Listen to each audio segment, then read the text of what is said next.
Bismillahirrahmanirrahim. Start in the name of Allah, who's most merciful, compassionate, almighty of the worlds. Assalamu alaikum, my dear viewers, friends, and students. I'm Johar Imam Afridi, English language trainer and translator. My dear viewers, in today's video, I'm gonna translate the remaining part of the simplicity and humility of Hazrat Muhammad Sallallahu. So keep in your mind that it is the first chapter of KPK 10th English. I have done some parts of this chapter before. So if you wanna understand all lessons, so you should watch those videos too, so that you can learn easily in Pashto language this translation. So without wasting time, let's start. Similarly, Hazrat Aisha radiallahu ta'ala anha has narrated. Similarly, humdagase. Hazrat Aisha radiallahu ta'ala anha has narrated. Waichi humdagase the Hazrat Aisha radiallahu ta'ala anhona riwayat de. I have never encountered anyone that had emulated the Rasul sallallahu alaihi wasallam in manner, likeness, in speech more than Hazrat Fatima radiallahu ta'ala anha. My dear viewers,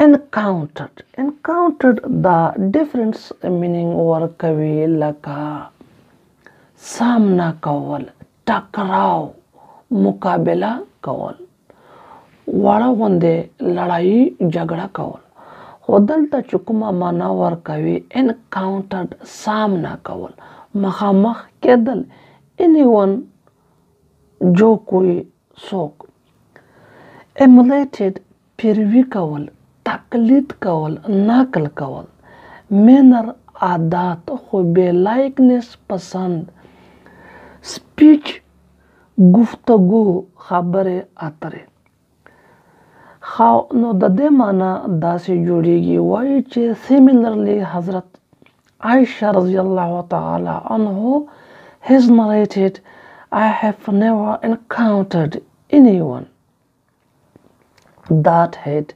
emulated the Rasul sallallahu in manner, likeness, in speech more than Hazrat Fatima radhiyallahu ta'ala anhu.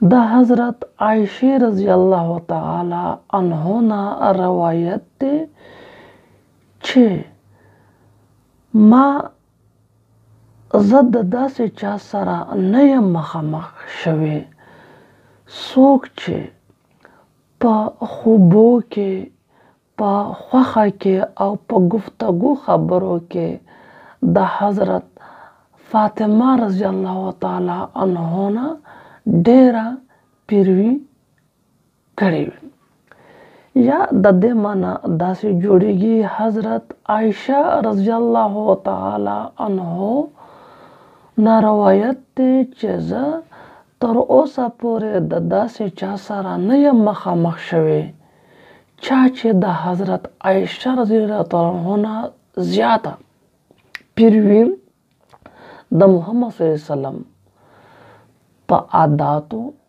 khubo pasan au pa khabaro ke kari wai che da Hazrat Aisha na radhiyallahu da Hazrat Fatima radhiyallahu ta'ala anha zyada pirvi da Muhammad sallallahu alaihi wasallam pa khubo pa pasan au pa khabaro ke balcha nada kare. When she came in to visit him, the Rasul sallallahu alaihi wasallam, he got up, welcomed her, took her by hand, kissed her and made her sit where he was sitting. When Kalashi, the object pronoun de Auda the Hazrat Fatima radhiyallahu ta'ala anha paze istemal shave, they came is the second form of come and to visit ملاقات کول هم دا object pronoun دی او دا د حضرت وسلم د پاره استعمال شوی دی. He got up mean ودرېدل, welcome ستړي مشي کول هر هغې له, took her by hand د لاس نیول, kissed her ښکلول, and made her دلته د made causative verb دی او معنا ورکوي چې هغه به یې هلته کېنوله where he was sitting چرته به چې رسول سلم کېناستو مین د ځان سره به یې څنګ په څنګ کېنوله. یا وایي چې when she came in to visit him, the Rasul sallam, he got up to welcome her, took her by the hand, kissed her and made her sit where he was sitting. لیکي چې کله به حضرت فاطمه رضی الله تعالی عنه د حضرت محمد صلی الله علیه وسلم لیدو له ملاقات له راغه, نو حضرت محمد صلی الله علیه وسلم به ستړي مشي له خوشامدید له ورته پاسېدو, د لاسه به یې ونیوه, ښکل به یې کړه او هلته به یې کېنوله چېرته به چې حضرت محمد صلی الله علیه وسلم په خپله کېناستو. And went, he sallallahu alayhi wasallam went in to visit her, او کله به چې حضرت محمد صلی الله علیه وسلم ملاقات یا لیدوله تشریف وروړو, she got up to welcome him, نو هغه من حضرت فاطمه رضی الله تعالی عنه به ستړي مشي له په خیر راغلی له ورته ودرېده, took him by the hand, د لاسه به یې ونیوه, kissed him ښکل به یې کړو, and made him sit where she was sitting, او هلته به یې کېنولو چېرته به چې حضرت فاطمه رضی الله تعالی عنها کېناسته مین د ځان سره به یې کېنولو. He avoided sitting at a prominent place in a gathering. There was dalta da. Avoided is the second form of avoid, that mean mane kawal ya munga wayali shu gures kawal. He da subject pronoun de او دا د حضرت مسلم د پاره استعمال شوی دی. prominent نمایا, اوچت, place زی, gathering غونډه, مجمع. نو وایي چې he avoided sitting at a prominent place in a gathering. حضرت محمد صلی الله علیه وسلم با په غونډه کې په مجمع کې په اوچت ځای نه کېناستو. په اوچت ځای د کېناستو نه به یې ګریز کولو.